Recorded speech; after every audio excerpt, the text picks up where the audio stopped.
There's nowhere else to go. Okay, guys, this is the second part of the what we call this medicinal part, nature and tastes, and the functions that we saw here in Sheung WAN.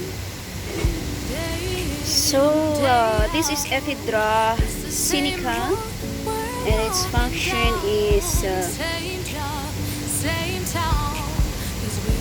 herbaceous system to induce perspiration, for expel cold, relieve asthma, and cause diuresis, root and rhizome. So the medicinal part is the herbaceous stem. So the name is Ephedra sinica. And this is the chrysanthemum morifolium. Ayan. So ang kanyang function is to dispel wind, the heat, pacify hyperactivity of the liver, and improve eyesight. So the medicinal part is capitulum. Capitulum in the flower. Capitulum. And Astragalus membranaceus. Membranaceous. This the medicinal part is stem. No. The medicinal part is root. And the function is to reinforce QI and strengthen the superficial resistance and promote the discharge of pus and the growth of new tissue. So the pictures.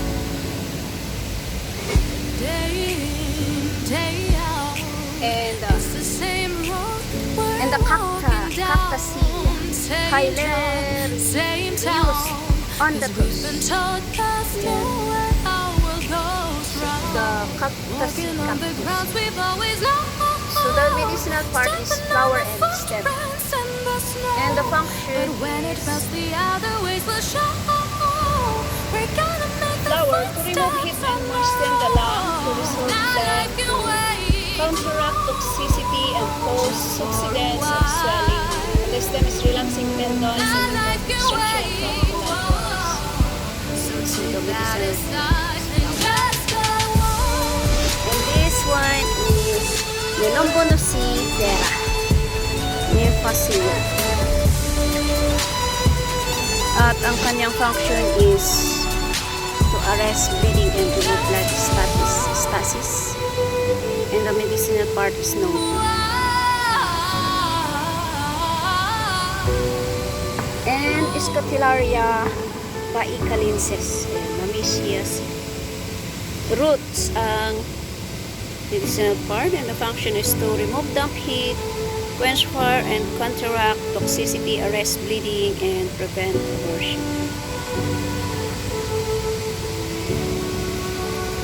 Scotillaria paicalensis. And then here, Xanthopsilum bonganum rutaceae. Ayan. At ang kanyang medicinal part is pericarp.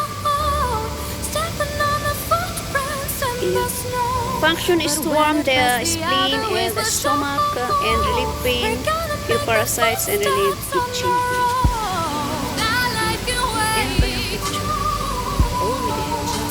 And Acanthopanax bacillus.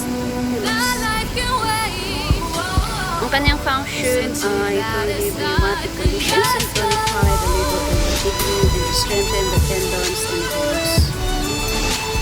Okay. And the medicinal part is root bark. And Carthamos tinctorius. Medicinal part is flower. Ang function niya is to activate blood circulation and stimulate menstrual discharge and to remove blood stasis and relieve endometriosis. And then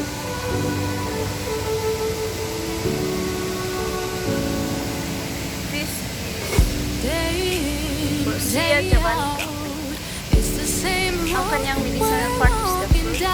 And the function is to remove toxicity, to stop malarial attack, dysentery, and cauterization. And this one is but when it fails, the other ways will show. We're gonna make the footsteps. Pangalan is Arisina aerobicens. Medicinal part is the tuber. So the function is to remove damp phlegm, to dispel wind and arrest convulsions, and to dissipate plants and reduce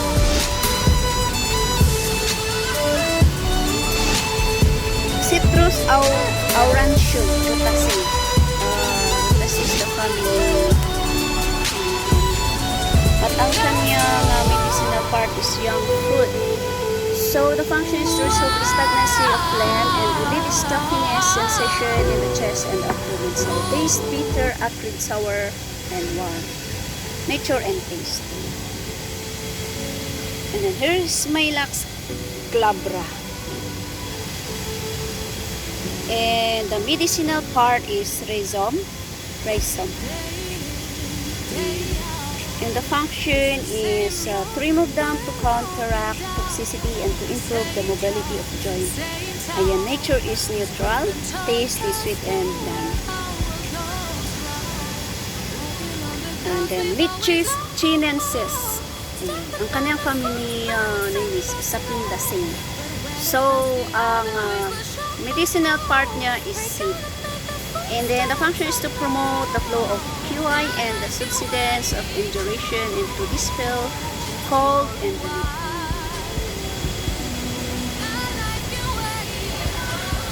And this one part is Remania glutinosa. And dried fruit ang kanyang medicinal part. So the function of fresh fruit is to remove heat and promote the production of body fluids, reduce heat in blood and rest in.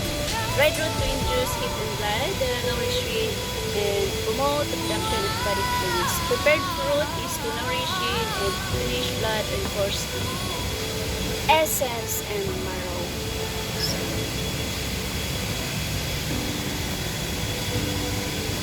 And Polygonum cuspidatum. Ayan, root and rhizome ang kanyang medicinal part. And the function is to dispel wind and damp, eliminate blood stasis, and alleviate pain, relieve cough, and resolve pain. Root and rhizome.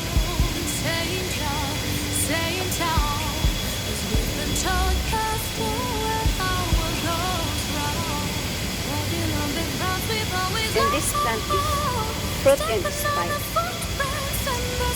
Medicinal part is Schizonipeta quinoifolia.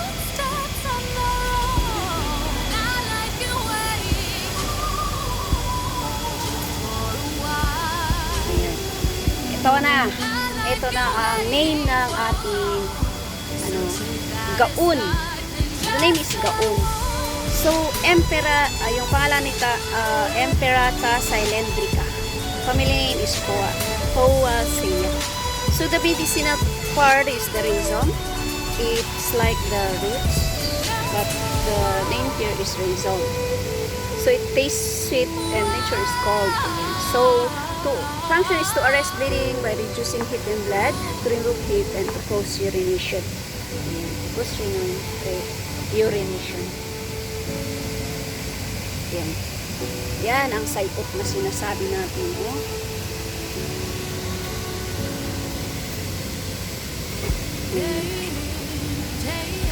So that's the function of this plant and the medicinal part.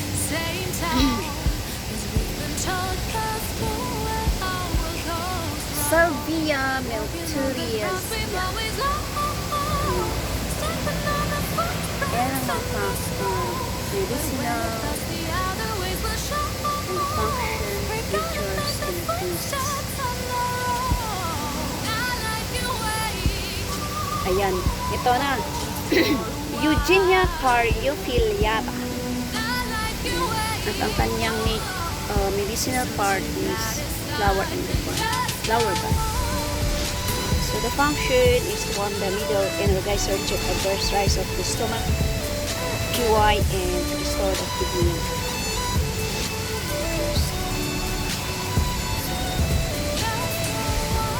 Yan. Yan, the Cucumis sativus. Seed, Carabas. And the medicinal part is the seed. Nature and taste is sweet and nature is neutral. Mealworms to induce lactation, osteoporosis, and cause subsidence of swelling.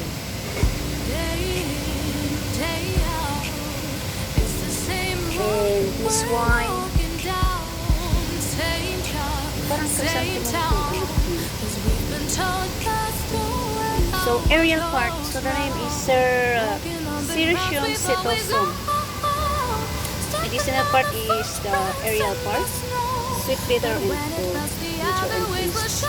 The function is to arrest bleeding by reducing heat in blood, to remove blood stasis, and reduce swelling.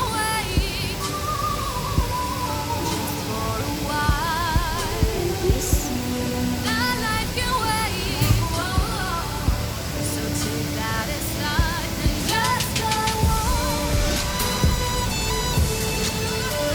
Cyperus convus. Medicinal part is ito. Function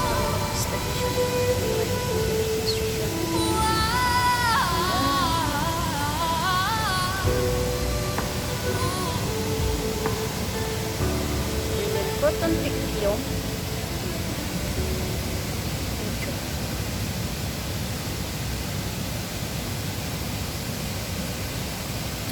And what's this? Parang it seems palaya. What can you say about it? Dried germinated dried fruit. What can you think? What do you think of this? Because the name is Hordeum bulgari. And the function is dried germinated dried fruit to invigorate the function of the spleen, to regulate the function of the stomach. Dried germinated dried fruit to promote digestion and stop lactation. Dried germinated dried fruit to stimulate digestion and remove the retention of undigested food.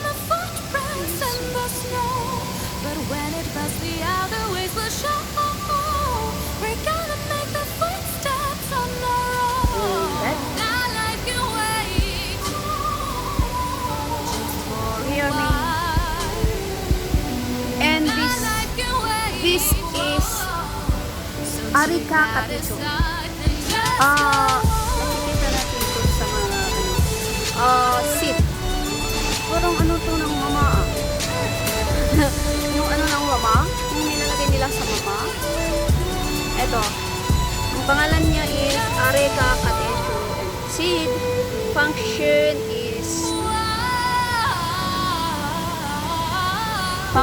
is to kill worms, remove undigested food, subdue the upward QI, promote the flow of fluid, and stop malarial attacks. Oh, pwede palang ano yung seed niya. And then this flower.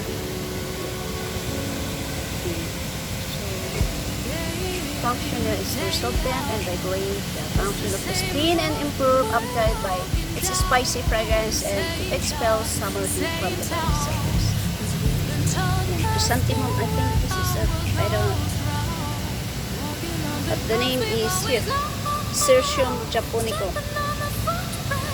And the function is to arrest bleeding by reducing heat in the blood, to remove blood stasis and reduce swelling.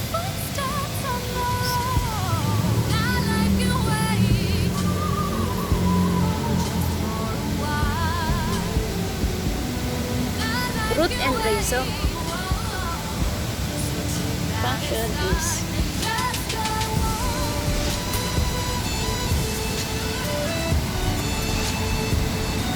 so to promote the flow of blood and cure expel wind.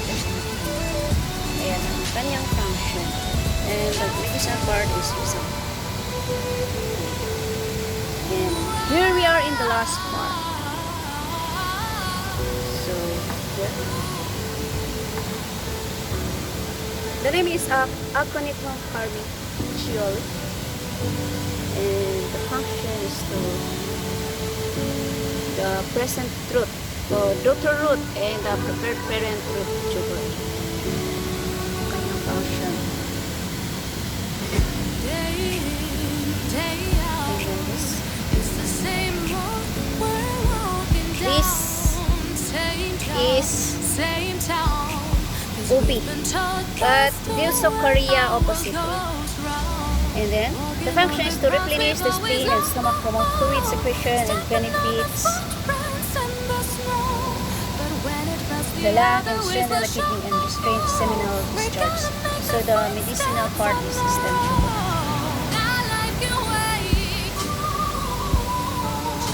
And this Podonopsis pilosula. The function is to reinforce, and the medicinal part is and the guava. Is the guava? Oh, no. It's not a guava. The seed. The seed of this is Pronos armeniata. Relief cough and asthma and relax.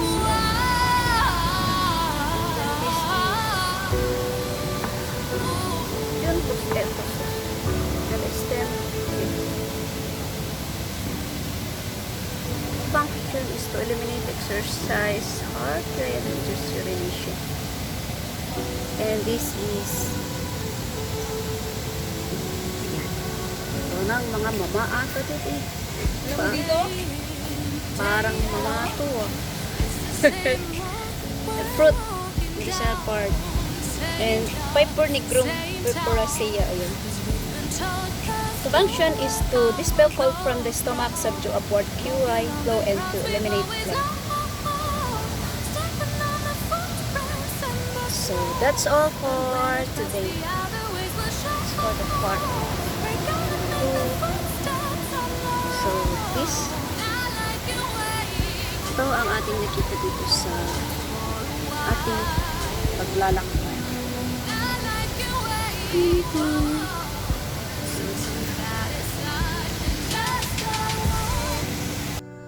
Ayan guys, so dito na tayo sa part 2 ng ating pagninilay dito sa Sheung WAN Exit 8. So that's all for our medicinal plants.